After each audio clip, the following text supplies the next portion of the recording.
to our channel Edutainment, which means education with entertainment. तो आज हम ग्रामर के फर्स्ट लेक्चर में हैं एंड हमें सबसे पहले तो ये जानना होगा कि ग्रामर क्या है, क्यों पढ़ते हैं हम ग्रामर। एक बार जान लीजिए, ग्रामर वो इंग्लिश की हो या हिंदी की हो या किसी भी लैंग्वेज की हो, ग्रामर किसी भी लैंग्वेज की एक नींव होती है, एक फाउंडेशन होती है। तो हमें जो भी लैंग्वेज हो पहले उसके ग्रामर को समझना होता है बारीकी से। तो हिंदी में आपने ग्रामर पढ़ा था कि व्याकरण क्या है, तो व्याकरण वो माध्यम है जिसके द्वारा हम किसी भाषा को शुद्ध लिखना, बोलना या समझना जानते हैं। सेम एज इंग्लिश में ग्रामर क्या होता है, तो मैंने आपको डेफिनेशन भेजी थी, जान लीजिए क्या होता है। Grammar is the structural foundation of our ability to express ourselves. The more we are aware of how it works, the more we can monitor the meaning and effectiveness of the way we and other use language. तो grammar क्या होता है? Grammar एक structural foundation है, संरचनात्मक नींव है हमारी एबिलिटी की, हमारी क्षमता की, कि हम कैसे खुद को एक्सप्रेस करते हैं। और जितना ज़्यादा हम जानते हैं खुद को, कितना अच्छा हम अपने को एक्सप्रेस कर रहे हैं, तो हम उतना ही ज़्यादा उसकी मीनिंग को, उसकी इफेक्टिवनेस को मॉनिटर कर सकते हैं, निरीक्षण कर सकते हैं, जांच कर सकते हैं कि हम उस लैंग्वेज को, हम या अदर जो भी है दूसरा, उसको कैसे यूज़ करता है। फिर आपको ये भी जानना चाहिए, आप थोड़े से बड़े क्लासेस से आप बिलोंग करते हो तो आपको जानना चाहिए कि ग्रामर भी दो टाइप के होते हैं इन इंग्लिश ग्रामर। सबसे पहला होता है descriptive and second one is prescriptive. Descriptive grammar क्या होता है, प्रीस्क्रिप्टिव ग्रामर क्या होता है। डिस्क्रिप्टिव जान लेते हैं। डिस्क्रिप्टिव का मतलब होता है कि एक्चुअली में हमने ग्रामर स्टार्ट किया, उसके कुछ रूल बना दिए और लिखते टाइम हम उन्हीं रूल्स को फॉलो करते हैं। जैसे आप टेंस भी पढ़ते हो तो आपको ये दिमाग में एक बात स्टिक है कि अगर प्रेजेंट कंटिन्यूअस टेंस आता है तो हमें इज मार लगाना है, वर्ब के फर्स्ट फॉर्म में आईएनजी यूज करना है। तो एक क्राइटेरिया बना दी गई है कि आपको, हाँ भाई ये रूल है, आपको ये यूज करना है। तो वो डिस्क्रिप्टिव ग्रामर है। और प्रीस्क्रिप्टिव ग्रामर क्या है कि हम बोलते टाइम इन कन्वर्सेशन हम जो यूज कर देते हैं वो प्रिस्क्रिप्टिव होता है। जैसे हमें लगता है कि जो मैं बोल रहा हूँ ना वही होना चाहिए, इट शुड बी दैट, जो मैं बोल रहा हूँ बस वही होना चाहिए, तो वो प्रिस्क्रिप्टिव होता है। तो लिखते टाइम हम डिस्क्रिप्टिव ग्रामर का यूज करते हैं and in conversation with someone हम प्रीस्क्रिप्टिव ग्रामर का यूज करते हैं। तो अब इसमें आप कोई कंफ्यूजन मत रखिएगा कि डिस्क्रिप्टिव ग्रामर का ज़्यादा इंपॉर्टेंस है या प्रीस्क्रिप्टिव ग्रामर का, both has the same value and same importance. अब सब ग्रामर के बाद हमने ग्रामर देख लिया, ग्रामर क्या है, हमने उसके टाइप्स देख लिए। इसके बाद हमें अल्फ़ाबेट को जानना होगा, क्योंकि बिना अल्फ़ाबेट, बिना वर्णमाला के कोई भी ग्रामर या कोई भी लैंग्वेज अधूरा है। तो अल्फ़ाबेट देखते हैं। What is alphabet? अल्फ़ाबेट की डिफिनीशन होती है कि ये लेटर्स का फिक्स्ड ऑर्डर होता है।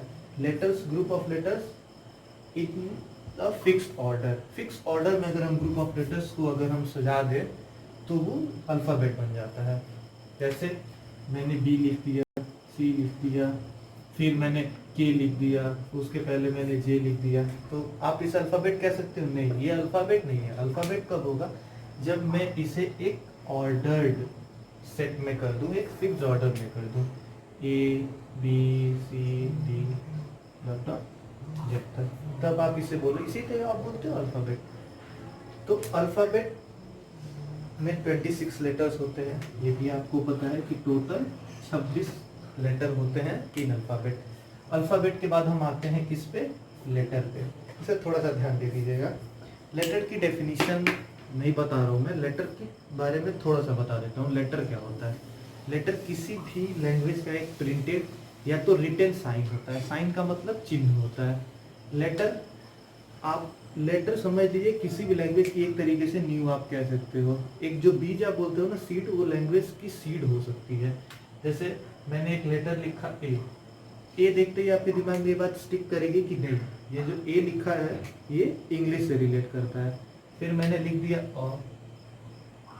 और लिखते ही आपके दिमाग में क्या स्टिक करेगी कि ये चीज हिंदी से रिलेट करती है। तो लेटर देखते ही हमें ये पहचान आ जाता है, हम समझ जाते हैं कि हम कौन सी लैंग्वेज पढ़ रहे हैं।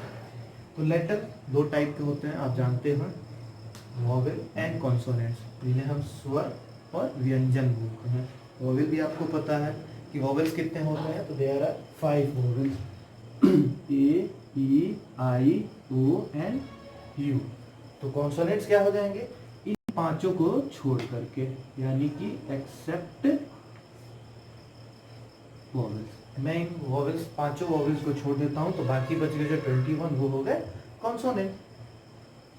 थोड़ा सा वॉवेल कॉन्सोनेंट को भी थोड़ा सा और डीपली जान लेते हैं कि क्यों ये वॉवेल होता है और ये क्यों कॉन्सोनेंट होता है। वॉवेल हम क्यों कहते हैं, क्योंकि वॉवेल ये वर्ड लिया गया है वोकल ट्रैक्ट से, यानी कि जब हम किसी लेटर को अपने वोकल ट्रैक्ट, ये अपना जो वोकल है ना हमारा ये चेहरा, इसको खोल के जब हम बोलते हैं तो वो वॉवेल होता है, स्वर होता है। एंड कॉन्सोनेंट्स, कॉन्सोनेंट जब वोकल ट्रैक्ट हम ऊपर रखते हैं पर थोड़ा सा कंस्ट्रिक्शन के साथ, कंस्ट्रिक्शन मतलब हल्का सा मुंह हमारा बंद है, तो वो कॉन्सोनेंट होता है। जैसे मैं बोलता हूँ ए, ई, आई, ओ, यू, तो देखिए मेरा वोकल ट्रैक्ट खुला हुआ है, ओपन है मेरा, ये मुंह खुला हुआ है। बट मैं अगर मैं कॉन्सोनेंट्स बोलूँ बी, सी, डी, एफ, तो देखिए मेरा थोड़ा सा कंस्ट्रिक्ट किया हुआ है, थोड़ा सा जैसे आप बोल सकते हो कि बंद है। तो लेटर आई होप समझ गए आप क्यों वोवेल बोलते हैं, क्यों कॉन्सोनेंट बोलते हैं। एंड एट लास्ट में वर्ड, वर्ड क्या होता है, ये इसको हम बोलते हैं group of letter. Group of letter, कौन सा ग्रुप ऑफ लेटर होना चाहिए, जो एक कंप्लीट मीनिंग दे हमें, एक सही सा सेंस दे। मैं चलिए एज एग्जांपल मैं 3 लेटर्स लेता हूँ, यू एस एन, इसका कोई मीनिंग है, कोई मीनिंग नहीं है। चलिए एक 4 लेटर वाला वर्ड लेते हैं, मैंने ले लिया ए, बी, सी, के, कोई मतलब है इसका, it does not have any meaning. लेकिन अब हम चलते हैं इसको मीनिंग बनाने, इसकी कोई मीनिंग नहीं है, कोई मीनिंग नहीं है। बट अगर मैं इसे सही ऑर्डर में कर दूं, S U N sun and last में B A C K back, तो it both gives us some meaning, ये हमें कुछ मीनिंग देते हैं। क्या, सन का मतलब सूर्य एंड बैक, बैक का मतलब पीछे या पीठ, तो हमें कोई मीनिंग दिए, दैट्स वाई ये वर्ड हुआ। मैं इन्हें वर्ड नहीं बोल सकता, क्यों, क्योंकि ये हमें मीनिंग नहीं दे रहे। ये दोनों वर्ड हैं, एब्सोल्युटली ये दोनों वर्ड हैं, क्यों, क्योंकि ये मीनिंग दे रहे हैं, एक अर्थ दे रहे हैं। तो ग्रामर की इंट्रोडक्शन आज हमने देखी, तो आज की वीडियो में बस इतना ही है। मैं एक बार और रिकॉल कर देता हूँ कि एक्चुअली में हमने पढ़ा क्या। हमने पहले ग्रामर पढ़ा, क्यों पढ़ते हैं ग्रामर, तो किसी भी लैंग्वेज की ये फाउंडेशन होती है, न्यू होती है। क्यों होती है, ताकि हम जितने अपने आप को एक्सप्रेस कर सके, अपने आप को हम फैला सकें। इसके बाद ग्रामर से फ़ायदा क्या होता है कि हम खुद को एक्सप्रेस कर सकते हैं, और हम जो बोलते हैं या जो भी बोलते हैं उसकी मीनिंग, उसकी इफेक्टिवनेस क्या होती है किसी लैंग्वेज को यूज़ करने में, इस चीज़ को हम मॉनिटर कर सकते हैं। उसके बाद आया टाइप, टाइप में हमने डिस्क्रिप्टिव एंड प्रिस्क्रिप्टिव पढ़ा। डिस्क्रिप्टिव में जो हम लिखने के तौर पे यूज़ करते हैं, लिखने में ज़्यादातर यूज़ करते हैं, प्रिस्क्रिप्टिव जो हम इन कन्वर्सेशन यूज़ करते हैं। इसके बाद हमने अल्फ़ाबेट पढ़ा कि ये लेटर्स का फिक्स्ड ऑर्डर एक सेट होता है, जिसमें 26 लेटर्स होते हैं। लेटर में हमने पढ़ा कि वोवेल कॉन्सोनेंट होते हैं, वोवेल क्यों पढ़ते हैं ये भी हमने पता चलेगा कि क्यों वोवेल बोलते हैं, क्यों कॉन्सोनेंट बोलते हैं। और एट लास्ट वर्ड, वर्ड में हमने क्या पढ़ा कि ये ग्रुप ऑफ लेटर होता है जो हमें कंप्लीट मीनिंग देता है। तो आई होप आपको ये वीडियो समझ में आई है, ये लेक्चर आपको समझ में आया। And if you like this video, so don't forget to like this video and subscribe the channel and press the bell icon for the further notification। और अगर आपको कोई चीज़ कंफ्यूजन है तो आप हमें कमेंट करके या अपने व्हाट्सएप ग्रुप से, जिस भी रेस्पेक्टिव व्हाट्सएप ग्रुप में आप बिलोंग करते हो, आप हमसे पूछ सकते हो। Thank you and don't forget to subscribe the channel edutainment, education with entertainment.